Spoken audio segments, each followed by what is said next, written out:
एक व्यक्ति के बारे में लोगों ने अफवाह उड़ा रखी थी कि वो मनहूस है। कहा यह भी जाता था कि अगर कोई उसका मुंह सुबह सुबह देख ले तो उसे खाना नहीं मिलता। लोग उससे दूर दूर रहते थे और सुबह के समय तो उसे देखना ही नहीं चाहते थे। उस व्यक्ति ने इस अपमान को सहन करना सीख लिया था, इसीलिए वह सुबह के समय कहीं निकलता ही नहीं था।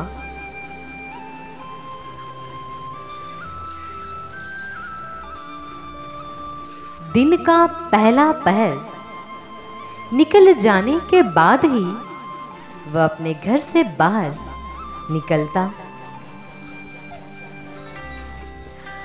उस राज्य के राजा के कानों तक भी यह बात पहुंची कि मेरे राज्य में एक व्यक्ति ऐसा है जिसका सुबह सुबह चेहरा देखने से दिन भर भोजन नहीं मिलता। ये क्या बात हुई? राजा को इस पर यकीन नहीं हुआ, पर दरबारी तो ऐसा ही कह रहे थे। राजा ने सोचा, ऐसे कैसे हो सकता है? मैं स्वयं इस बात को परख कर देखूंगा। सच्चाई जानने की इच्छा से राजा ने एक शाम के समय उस व्यक्ति को बुलवाया और अपने ही महल में ठहराया। राजा ने उसके सोने का प्रबंध अपने ही कमरे में एक तरफ करा दिया ताकि सुबह उठने पर सबसे पहले उसका ही मुख देख सके।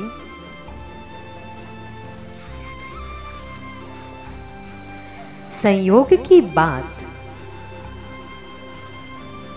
अगले दिन दरबार में एक के बाद एक ऐसी उलझनें आती रही कि राजा को कई स्थानों पर जाना पड़ा। सारा दिन भागते फिरते बीत गया।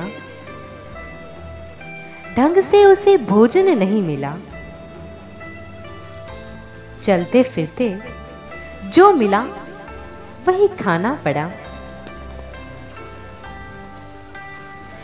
थके हारे राजा ने शाम को अपने सेवकों को कहा,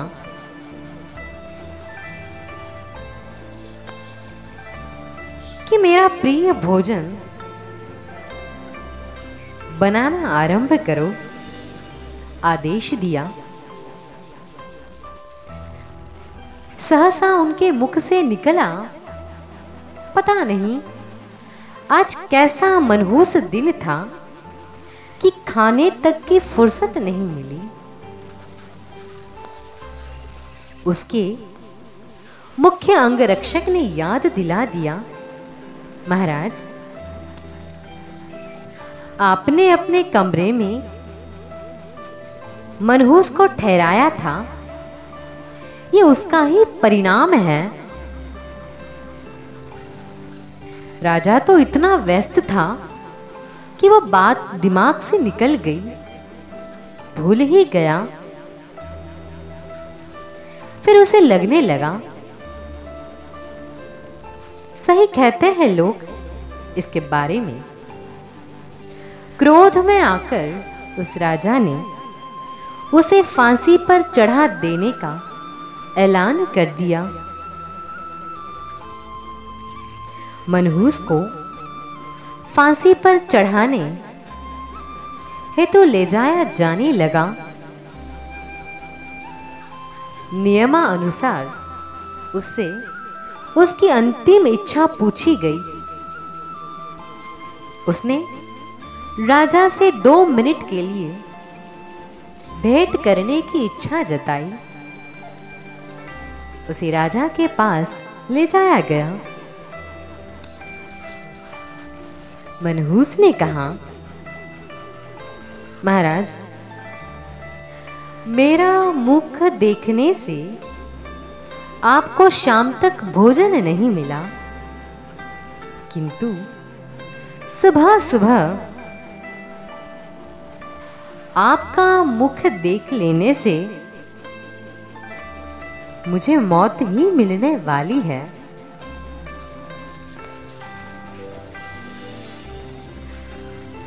बुरा जो देखन में चला, बुरा न मिलिया कोई, जो घट खोजा आपना, मुझसे बुरा ना कोई। इतना सुनते ही राजा लज्जित हो गया। उसे अपनी भूल का एहसास हुआ।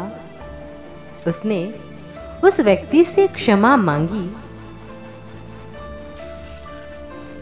और सुबह सुबह राजा को उठाने की जिम्मेदारी उस व्यक्ति को सौंप दी गई, ताकि उसके ऊपर से लगा ये मनुष्यत का लांछन मिट जाए। समाज में बहुत से नामकरण, बहुत से कलंक, हंसी मजाक या द्वेष में शुरू होते हैं और फिर उस व्यक्ति से ऐसे चिपक जाते हैं कि उस अपमान के साथ ही वो अपना जीवन बिता देता है। हास परिहास में ही सही, किसी के साथ घिनौना मजाक करने से पहले 2 बार सोच लीजिएगा